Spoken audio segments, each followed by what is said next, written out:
Hello, I'm Sean Skinner. Welcome to the third video in my series of 4 on checking for ice hockey. This video is entitled Stick Checks. In this video, we'll look at over 15 different types of stick checks.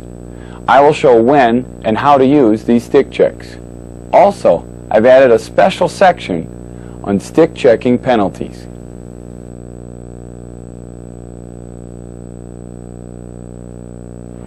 The lift check is done when the defensive player approaches the opponent from behind, or when the opponent is skating alongside to or next to the boards on the opponent, or it can be done in front of the net.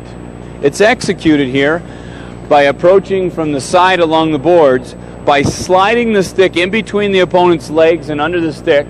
And here it's very important that the opponent tries to lift the stick closer to the stick blade.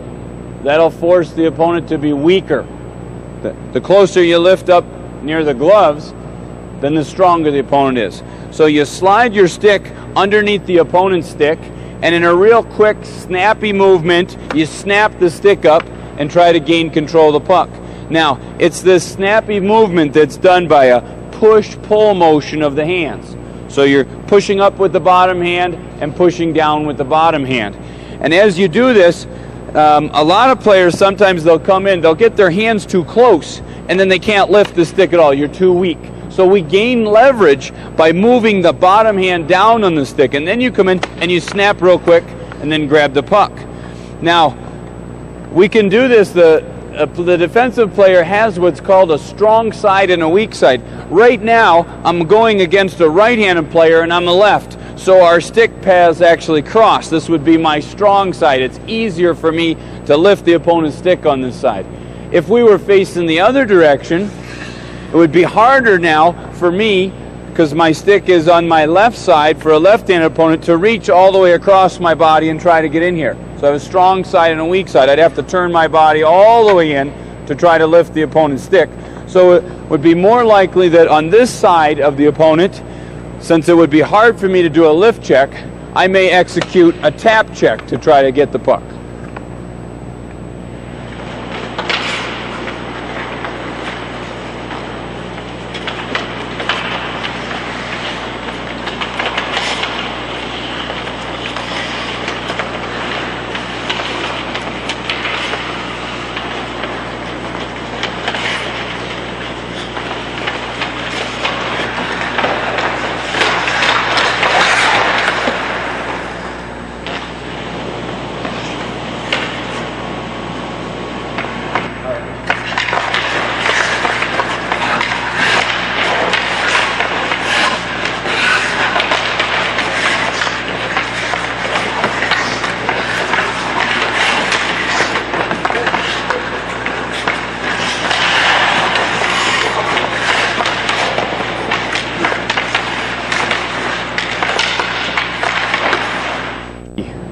The poke check is executed by holding the stick in the top hand and holding the top hand right here against your hip.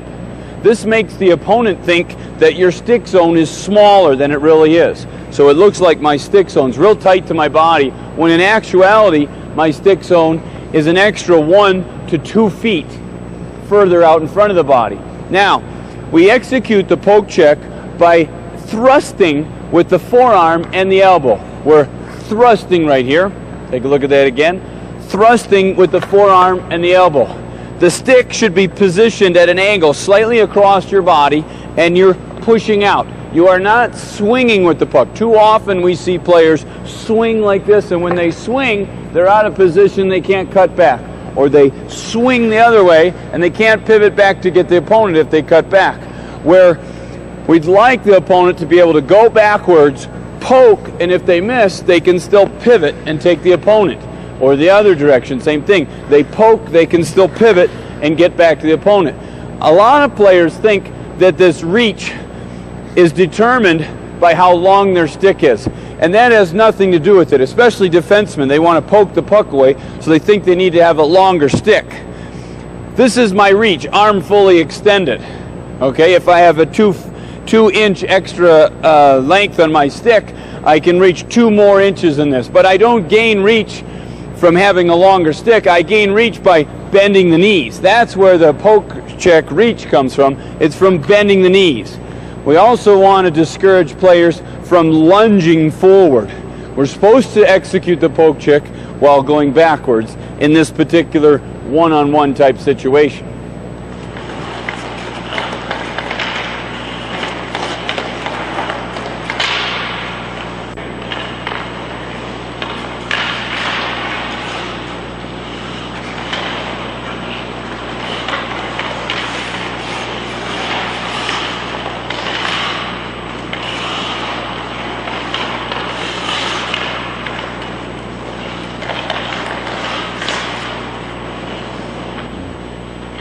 British Bulldog is an excellent drill that can be done to develop the poke check.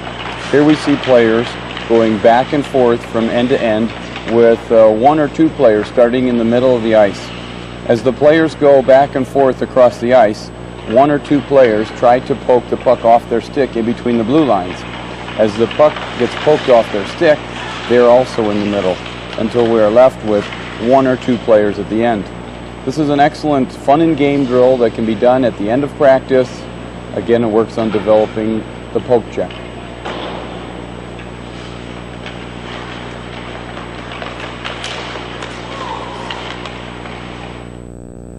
Now we're going to take a look at the press check.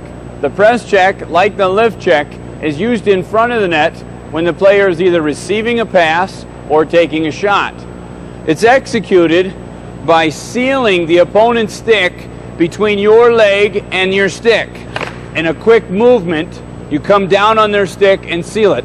In order to gain more leverage, get stronger on your stick, move your bottom hand down as we do this. It would look something like this.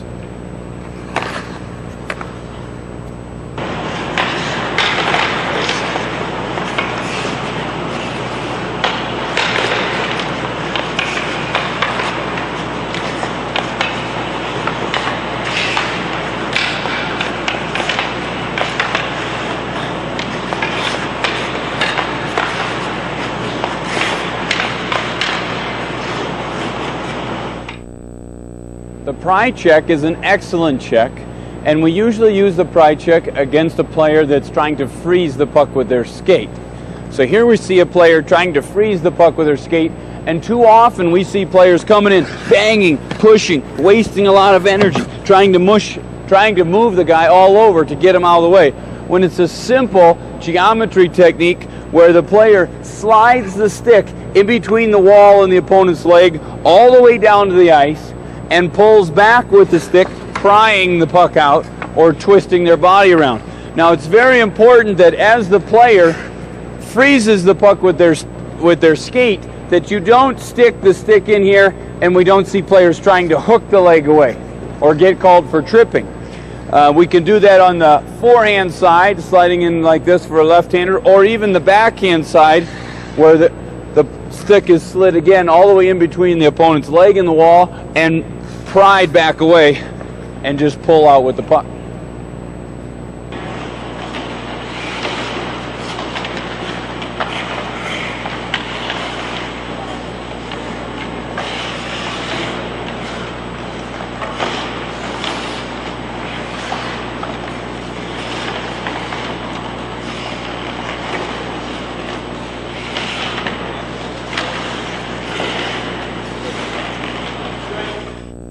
Now we're going to take a look at the tap check. And the tap check is usually used from the side of the opponent. what we have here is the puck carrier is carrying the puck, and usually the puck ends up on the inside of their blade. So we're not trying to tap the stick and control it as much as we are trying to dislodge the puck. So as the player's coming up from the side or on besides the player, the tap check is executed by swinging the stick in a real fast, quick motion and tapping the shaft of the stick down near the heel of the blade here. And so you would be tapping away to dislodge the puck or for them to lose control. If the player has the puck on the other side, then we can go for control, where we're tapping the stick and then just taking the puck away. Very important that the tap is executed right down here towards the edge of the shaft as it meets the blade.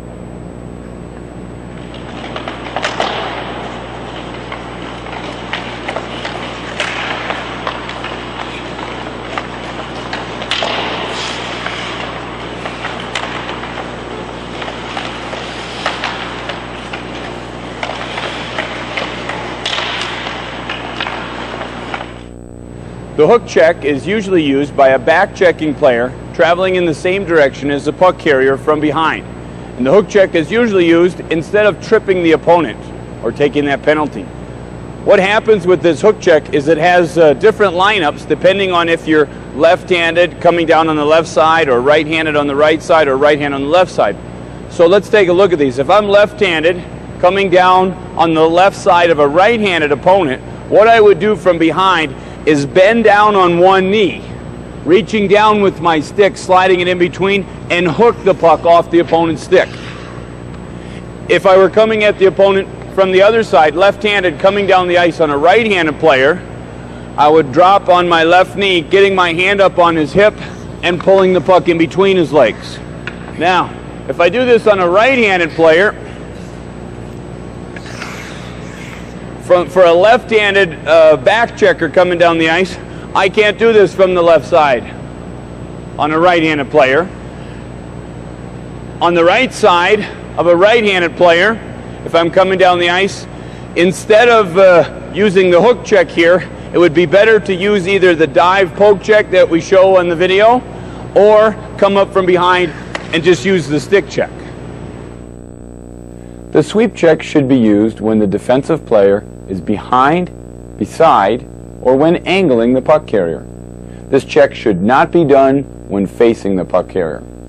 This check is similar to the hook check in that you are not attempting to control the puck as much as you are trying to dislodge it. Puck possession is rarely gained with the sweep check. Also, this check can be easily read by the opponent because it takes such a long time to complete, and players can get called for tripping if they take the puck carrier's legs out.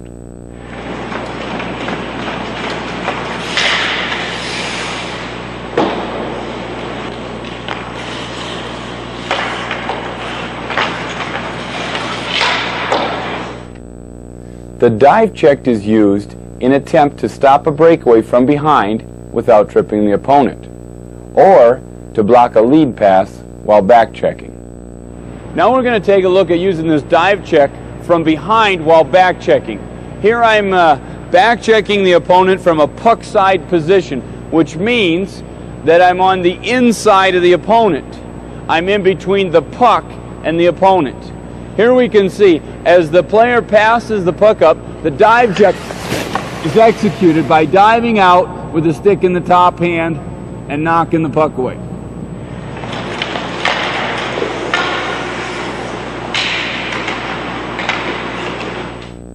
To execute the dive check against the breakaway situation, the defensive player dives and uses a poke or sweep checking motion to knock the puck off the puck carrier's stick without tripping them.